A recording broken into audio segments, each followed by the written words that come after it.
అదే RTV app వార్తల్ని క్షణాల్లో చదివే అవకాశం ఉంటుంది. ఒక న్యూస్ పేపర్, ఒక టెలివిజన్ ఛానల్ మీ చేతుల్లో ఎప్పుడూ ఉంటాయి. హైదరాబాద్ బీజేపీ ఎంపీ అభ్యర్థి మాధవలత మనతో ఉన్నారు. ఒక్కసారి ప్రచారానికి సంబంధించి ఏ విధంగా కొనసాగుతుంది, అసలు ప్రజల నుంచి ఎటువంటి సమస్యల మీద దృష్టికి వస్తున్నాయని ఒక్కసారి మాట్లాడించే ప్రయత్నం చేద్దాం.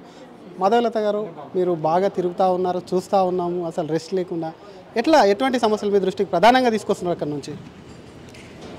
అంటే ఇప్పుడు రెండు పద్ధతులు ఉన్నాయి. ఇప్పుడు పండగ సీజన్ కూడా నడుస్తుంది. మొన్నేమో ఉగాది అయిపోయింది, దాని తర్వాత ఈ నెల రోజులుగా రాజస్థాన్ వాళ్ళు గన్గోర్ అని, హోలీ అని చాలా రకరకాల పండుగలను జరుపుకుంటూ ఉంటారు. రంజాన్ అయింది, దాని ఇఫ్తార్లు అయినాయి మాకు. కానీ సరే, మనకు తెలిసిన ఇబ్బందులు కష్టాలు చాలానే ఉన్నాయి. రోడ్లు బాగా లేకపోవడము, చెత్త ఉండడము, ఇవన్నీ ఎట్లాగో ఉన్నాయి. కాబట్టి ఇది కాకుండా ఆశ్చర్యకరమైన విషయం ఏంటంటే, నిన్న పాపం చార్మినార్ దగ్గర ఆ పాత బస్టాండ్ ఏదైతే తీసేశారో దాని దగ్గర విపరీతమైన చెత్త ఉండడం. పాపం అక్కడ రెండు హిందూ కుటుంబాలు, రెండు ముస్లిం కుటుంబాలు ఇద్దరూ కూడా రాత్రి మెటీరియల్ పెట్టుకొని మరుసటి రోజు రంజాన్ టైంకి పాపం నగలు తాకట్టు పెట్టుకొని, అన్ని తాకట్టు పెట్టుకొని స్ట్రీట్ వెండర్స్ పెట్టుకొని వెళ్తే ఎవరో అక్కడ సిగరెట్ విసిరేయడం, దాని చేత అక్కడ లేదా షార్ట్ సర్క్యూట్ అయిందో అక్కడ ఉండే చెత్త అంతా కాలిపోయి వాళ్ళ నలుగురి షాప్స్, అంటే ఆ పెట్టుకున్న చిన్న షెడ్డు, బట్ట పెట్టుకున్న మొత్తం అంతా శుభ్రంగా కాలిపోయింది.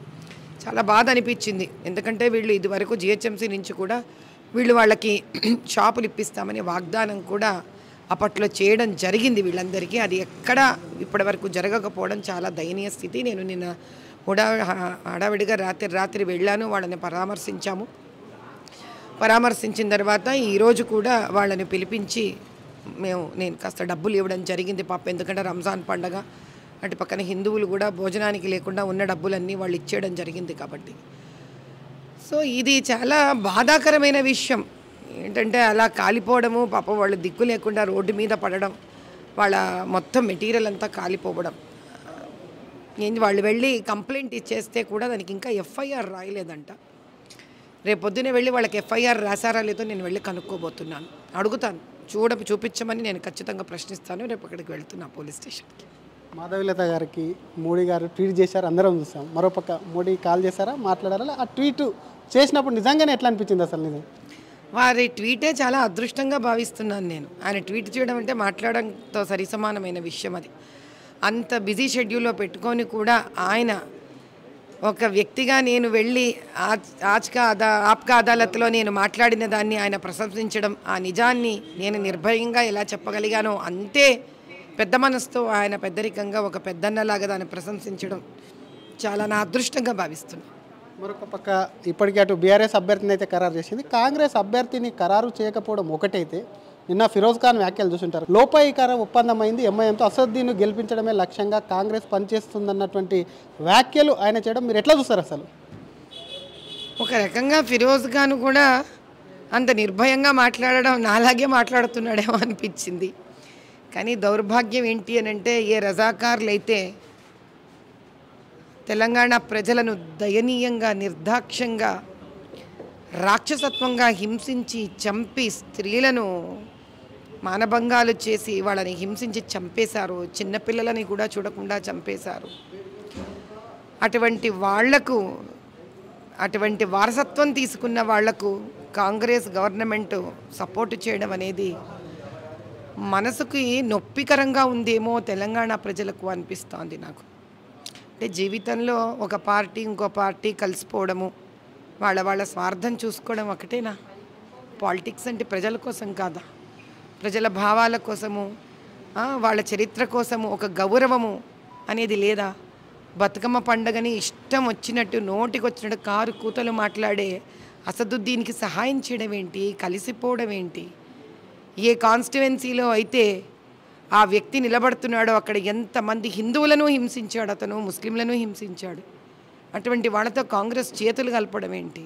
అంటే ఇంకా అసలు మనకంటూ ఒక వ్యక్తిత్వం లేకపోవడమా ఏంటి అసలు ఇది అనేది ఒక పెద్ద ప్రశ్న. అంటే ఎంతసేపు రాజకీయాలు స్వార్థం కోసమే అనేది నిరూపించబడుతుంది.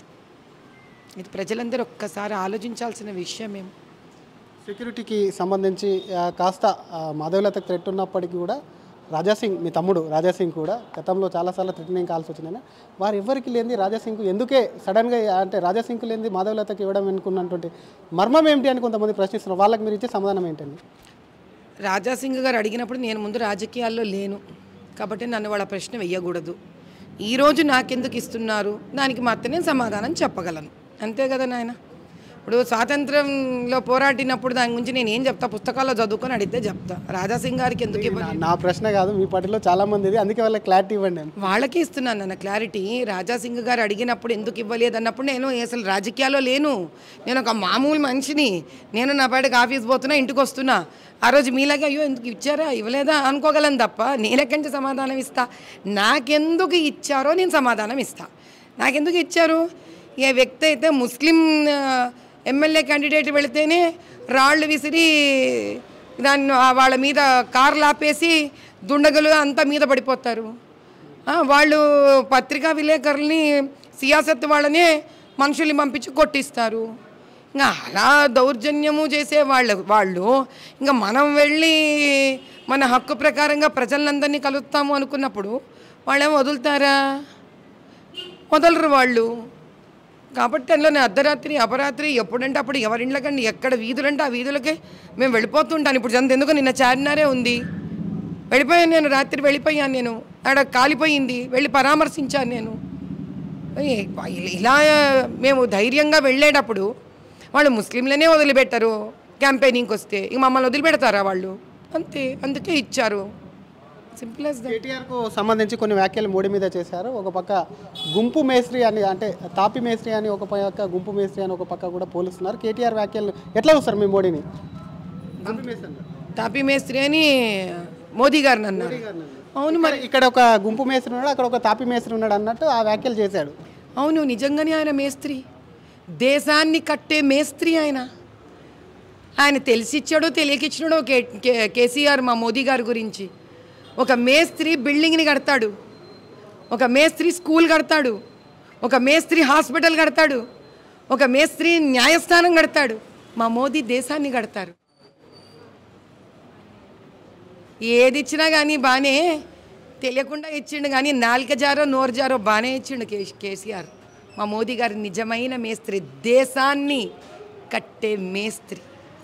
అయోధ్యకు అంత ఆయన కట్టి ఆ దేశంలోనే ఉన్నాడు. కేసీఆర్ కూడా మర్చిపోద్దని చెప్పండి. అయోధ్యకు అంత ఆర్భాటంగా నిర్మించారు, కానీ ఇక్కడ భద్రాచలానికి ఒక రూపాయి కూడా ఇవ్వలేదని అదే కేటీఆర్ పదే పదే పార్టీని విమర్శిస్తున్నటువంటి పరిస్థితి, మీ నేతలు విమర్శిస్తున్న పరిస్థితి. ఆయనకు మీరేం చెప్తారు అసలు?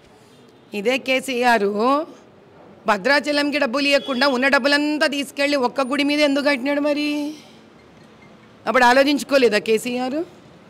ఆలోచించుకోవాలి కదా. ఎండోమెంట్స్ ఎవరి కింద వస్తుంది? నేను ఎండోమెంట్స్ డబ్బులు ఏమైనా సెంటర్కి పంపిస్తున్నాడు ఆయన? ఈయన తీసుకుంటున్నాడు కదా ఎండోమెంట్స్ డబ్బులు.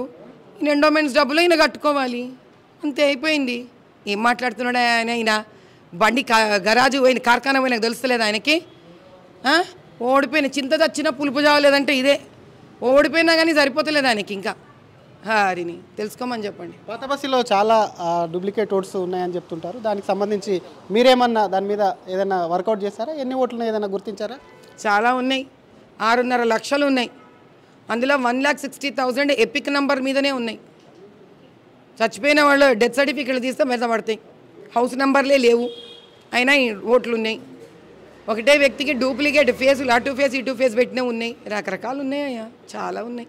ఇది అసలు మాధవలత గారు ఖచ్చితంగా కూడా తనకిచ్చినటువంటి సెక్యూరిటీ ఏదైతే ఉందో, తనకు భద్రతకు సంబంధించినటువంటి ముప్పు ఉంది కాబట్టి సెక్యూరిటీ ఇచ్చారు. మరోపక్క రేవంత్ రెడ్డి కానివ్వండి, అటు కాంగ్రెస్ అక్కడ అభ్యర్థిని పెట్టకపోవడం ఏదైతే ఉందో, అసలు రజాకారులు ఎవరైతే ఒకవైపు కూడా అటు గతంలో మహిళల పట్ల కూడా హింసాత్మకంగా ప్రవర్తించి వాళ్ళని కించపరిచినటువంటి రజాకారులకు సంబంధించి కూడా పూర్తి స్థాయిలో ఒకవైపు అరాచకాలు చేస్తున్న వారికి కూడా కాంగ్రెస్ పార్టీ ఒకవైపు మద్దతు ఇవ్వడం కూడా చాలా బాధేస్తుందని చెప్తుంది. ఇది కాంగ్రెస్ పార్టీ ఏదైతే ఉందో దానికి ఇది ఒకవైపు కాంగ్రెస్ బుద్ధిని నిరూపించుకుందంటుండే. కేటీఆర్కు సంబంధించి ఒకవైపు కూడా మోడీని తాపి మేస్త్రి అనడం పట్ల కూడా పూర్తి స్థాయిలో ఘాటుగా స్పందించినటువంటి పరిస్థితి. మరోవైపు కేటీఆర్కు ఒకవైపు కూడా ఎండోమెంట్ అనేది కూడా పూర్తి స్థాయిలో ఇక్కడే ఉంటుంది, ఆ డబ్బులు ఎవరికి వెళ్తున్నాయని చెప్పి కూడా మాధవలత ప్రశ్నిస్తున్నటువంటి పరిస్థితి. కెమెరామ్యాన్ విజయ్తో శ్రీధర్, RTV హైదరాబాద్. మరిన్ని వీడియోస్ కోసం ఛానల్ ని సబ్స్క్రైబ్ చేయండి, లేటెస్ట్ అప్డేట్స్ కోసం వాట్సాప్ ఛానల్ ని ఫాలో చేయండి, అండ్ లింక్ డిస్క్రిప్షన్ లో ఉంది.